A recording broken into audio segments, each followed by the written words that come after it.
Qualified इंसान नहीं आता है, ग्रेजुएट इंसान नहीं आता, डॉक्टर नहीं आता, इंजीनियर नहीं आता, लॉयर नहीं आता। कौन आता है? किसान आता है, भैंस चराने वाला आता है, हाथ गाड़ी खींचने वाला आता है, रिटायर्ड आदमी आता है, फुटपाथ पे बैठा हुआ वो चल कर देखते हैं, कुछ लोग कुछ देर देख लेंगे, कुछ देर सुन लेंगे और फिर चले आएंगे। ये लोग आते हैं। क्रीम तबका हमारे यहाँ नहीं आता। क्यों नहीं आता? इसलिए कि हम अपनी कौम को कुछ देते नहीं। या तो पीर के नाम पे लड़ा देंगे या मैक पे लड़ते रहेंगे कि मैक पे नमाज जायज है कि ना जायज, इसी पे लड़ते रहेंगे।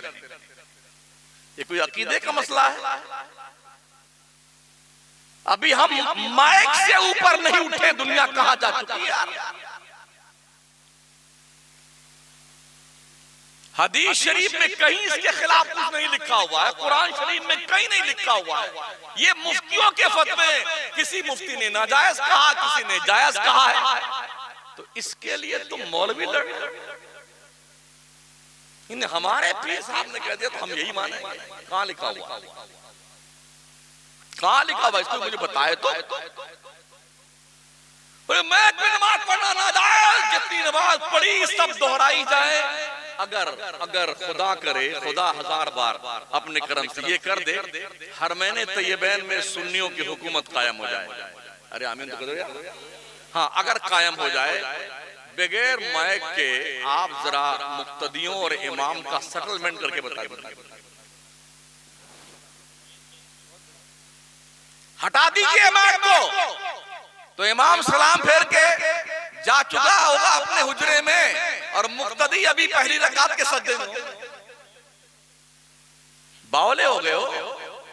फलाने हजरत ने फरमा दिया, फलाने हजरत का इरशाद गिरामी वकार है। जब बड़े हजरत हमारे पीर मुफ्ती आजम हिंद अलैहिर्रहमत थे, उन्होंने माइक पर नमाज को नाजायज लिखा, तो मुफ्ती अफजल हुसैन साहब किबला ने उसी वक्त माइक पर नमाज को जायज लिखा। वो भी हुजूर मुफ्ती आजम हिंद के मदरसे में पढ़ाते थे। लोगों ने कहा हजरत इनको निकालिए मदरसे से, आपके खिलाफ फतवा दिया। मुफ्ती आजम हिंद ने फरमाया ये मेरी तहकीक है, वो उनकी तहकीक है। खत्म हुई बात यार। यहाँ बेटे मरे जा रहे हैं। नहीं, मैं नमाज पढ़ाने वाले के पीछे हम नमाज नहीं पढ़ेंगे। मत पढ़ बेटे, ऐसे ही कितना पढ़ता है। सुन्नी सिर्फ जुम्मा पढ़ने आता है, वो भी 2 रकात। जब से ये अहले हदीस, अहले खबीस बिरादरी पैदा हुई है ना,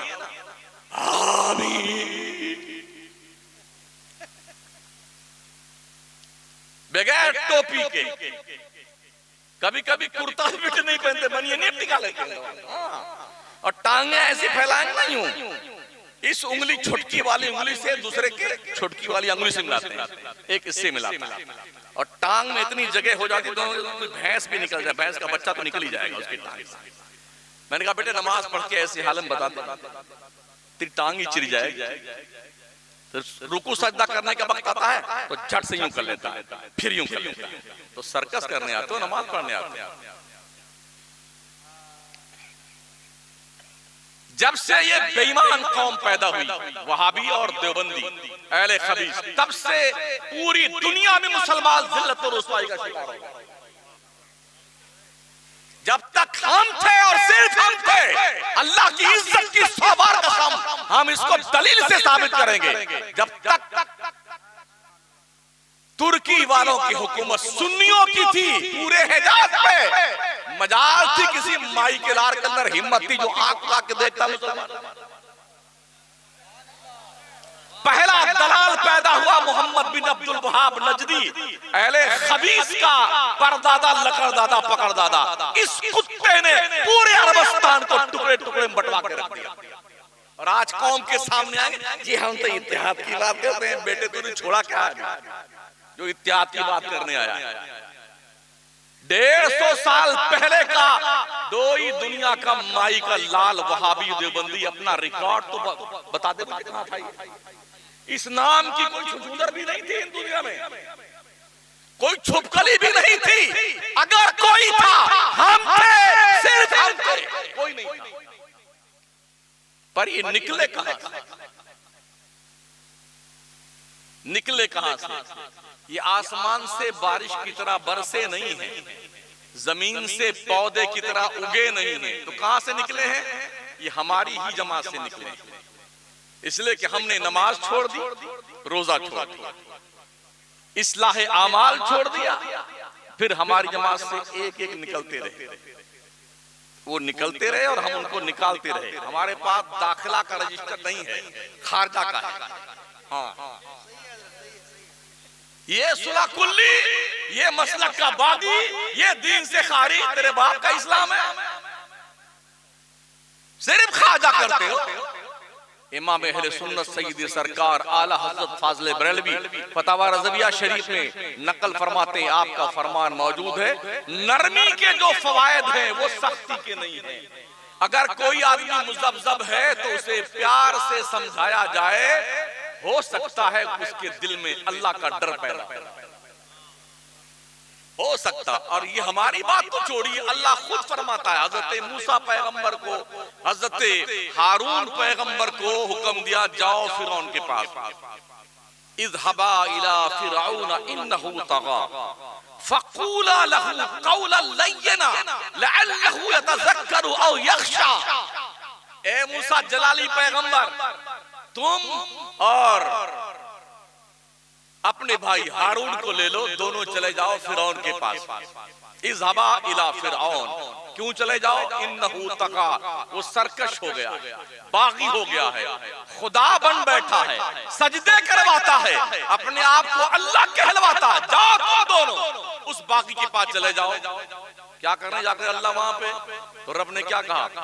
फक़ूला लहू क़ौलन लय्यना, जाओ मगर उससे बहुत नरमी से बात करो, कम से कम कुरान की जबान तो सीख लो यार। फक़ूला, तुम दोनों, फक़ूला लहू क़ौलन लय्यना, तुम दोनों उससे बात करना, बड़ी नरमी से बात करना। क्यों? लअल्लहु यतज़क्करु औ यख़शा, हो सकता है वो अल्लाह से डरने लग जाए और नसीहत पकड़ ले। और हमारे यहाँ अबे खबीस, अबे मर्दूद, अबे जहन्नमी, ये लो फतवे झाड़े कर रहे हैं। अगर वो थोड़ा सा निकला है तो 1 लाख मार दिया जाए, खड्डे में जाए। तो दाखिला रजिस्टर बनाइए, दाखिला खारजा नहीं, कैसे लोगों को घेर करके लाया जाए मसलक के दायरे, कैसे लोगों की इस्लाह की जाए। उसके अलावा अल्लाह का और फरमान सुनिए, उदू इला सबीली रब्बिका बिल हिकमति वल मौइज़तिल हसना। उठाइए 14वां पारा, अल्लाह की तरफ बुलाओ लोगों को, हिकमत की बात करके, अच्छी नसीहत की बात, बिल हिकमत वल मौइज़तिल हसना। अगर कभी बहस की नौबत आ जाए, वजादिलहुम बिल्लती हिया अहसन, अगर बहस की बात आ जाए तो जो सबसे बेहतर तरीका है उस तरीका का सिलेक्शन करना, ये अल्लाह फरमाता। क्यों? अल्लाह इरशाद फरमाता, इन्ना रब्बका हुवा आलमु बिमन दल्ला अन सबीली, बेशक तुम्हारा रब जानता है कि कौन उसके रास्ते से गुमराह हो जाएगा, वहुवा आलमु बिल मुहतदीन, और अल्लाह ही जानता है किसे हिदायत मिलने वाली है। हम क्या, हमारा बाप किसी को हिदायत नहीं दे सकते।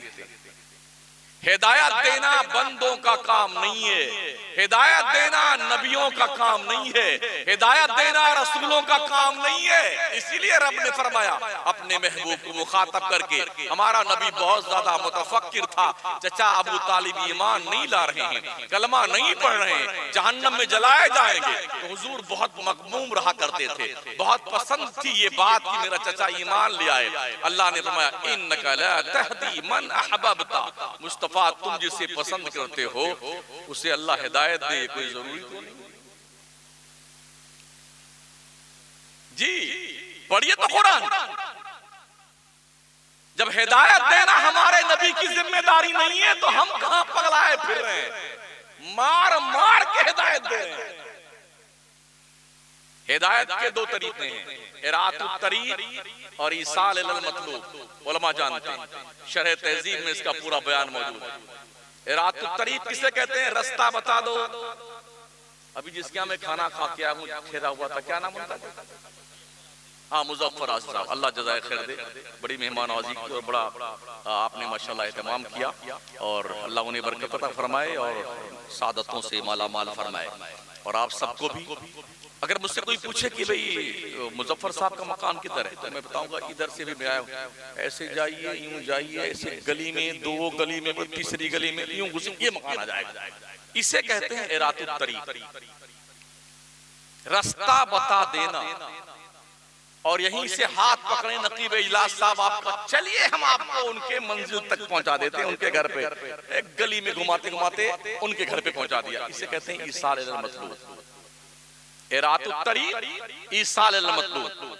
ईसाल इलल मतलूब, मंजिल तक पहुंचाने की जिम्मेदारी रब की है, रास्ता बताने की जिम्मेदारी हमारी है। हमारा काम है रातुत तरीक है भाई साहब, ये इधर ये रास्ता ठीक है, ये गड़बड़, इधर चोर रहते हैं, इधर ठीक ठाक आदमी रहते हैं, इधर जाओगे तो बगीचे में पहुंच जाओगे, इधर जाओगे जहन्नम में कूद जाओगे।